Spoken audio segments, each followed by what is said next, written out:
Hello! Hi friends. Sunday special నాటుకోడి కూర, bagara rice చేసినాం ఈరోజు. నాటుకోడి కూర ఎలా వండామో మీకు చూపిస్తా చూడండి. ఒక బౌల్ పెట్టుకొని దాంట్లో ఆయిల్ కొంచెం ఎక్కువ వేసుకోవాలి. దీంట్లో పోపులోనే కొంచెం పోపు దినుసులు దీంట్లోనే ఒక చెక్క, కొంచెం గరం మసాలా ఏసుకుంటే కొంచెం ఫ్లేవర్ వేరే ఉంటది. బిర్యానీ ఆకు కూడా ఏసుకోవాలి దీంట్లో. ఫ్లేవర్ చాలా బాగొస్తది స్టార్టింగ్‌లో ఏసుకుంటే.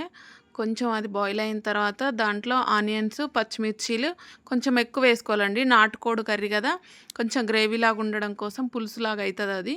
దానికోసం కొంచెం ఎక్కువ ఆనియన్స్ ఏసుకొని మంచిగా మిక్స్ చేసి కలుపుకోవాలి. ఒక 5, 10 నిమిషాలు మూత పెట్టుకొని ఉంటే మంచిగా బ్రౌన్ కలర్ వచ్చే వరకు ఉంటాయండి. దాని తర్వాత చూడండి నాటుకోడి కూర కట్ చేపించుకొచ్చినాము. దాని తర్వాత సైడ్ దాంట్లో బగారా రైస్ అయితుంది. సండే స్పెషల్ ఈరోజు. తెలంగాణ స్పెషల్ బగారా రైస్, నాటుకోడి కూర. చూడండి కొంచెం బ్రౌన్ కలర్ అయిపోయింది ఆనియన్స్. దాంట్లో కట్ చేపించుకొచ్చిన చికెన్ పీసెస్ ఉన్నాయి కదా! అవేసేసుకోవాలి.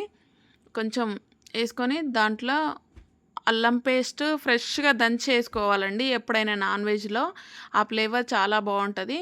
రెడీమేడ్ అల్లం పేస్ట్ వాడకుండా మనం ఫ్రెష్‌గా దంచి పెట్టుకున్న అది ఏసేసుకుంటే బావుంటది. దాంట్లో కొంచెం పసుపు, ఒక స్పూను ఏసి కలుపుకుంటే చూడండి మంచిగా గుజ్జులాగా తయారైపోయింది ఆనియను. అట్లా అయ్యే వరకి ఫ్రై చేసుకోవాలి. అట్లా అయితేనే గ్రేవీ మంచిగొస్తది.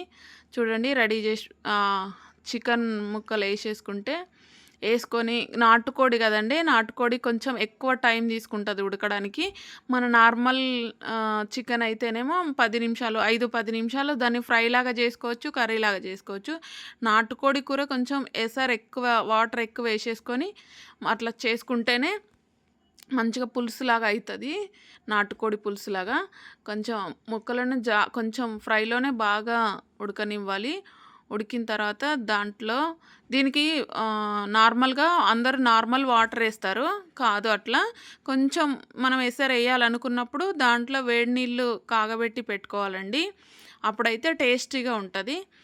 నాటుకోడి కూర కనుక అందుకని దాంట్లో కొంచెం కారం, ఉప్పు కొంచెం ఎక్కువ వాడతాం మేమైతే. కొంచెం స్పైసీగా ఉంటేనే టేస్టీగా ఉంటది.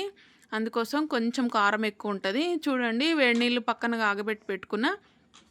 కొంచెం కారం ఉడికిన తర్వాత ఆ వేడి నీళ్ళు దాంట్లో ఏసుకోవాలి. ఈ మసాలా, కారం, ఉప్పు ఇదంతా ఫ్లేవర్ పోకుండా నార్మల్ వాటర్ ఏసుకుంటే చప్పగా అయిపోతది. అందుకే వేడి నీళ్ళు ఏసుకుంటే ఆ కారం దానికి ఫ్లేవర్ మంచిగా పట్టుకొని కర్రీ సప్పగా అవ్వకుండా ఉంటది. అందుకోసం నేను రెగ్యులర్‌గా నాన్ వెజ్‌లో ఎప్పుడైనా వేడి నీళ్ళు కాగబెట్టి ఏస్తానండి. చూడండి కొంచెం నాటుకోడి కూర గదా! అందుకోసం కొంచెం దాంట్లో గ్రేవీ అయితే ఎక్కువే ఉండాలి. అప్పుడే బావుంటది.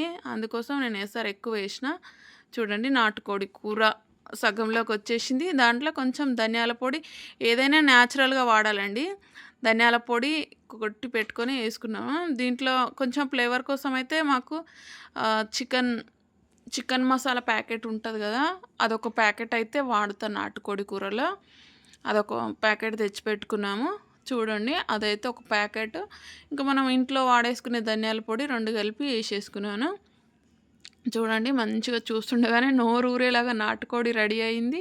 దాంట్లో పైన కొంచెం కొత్తిమీర ఏసేసుకుంటే చూడండి మంచి గ్రేవీగా ఉండే నాటుకోడి కూర ఇలా ఉండాలి. చూడండి తింటుంటే అయితే సూపర్ నాటుకోడి కూర, బగారా రైస్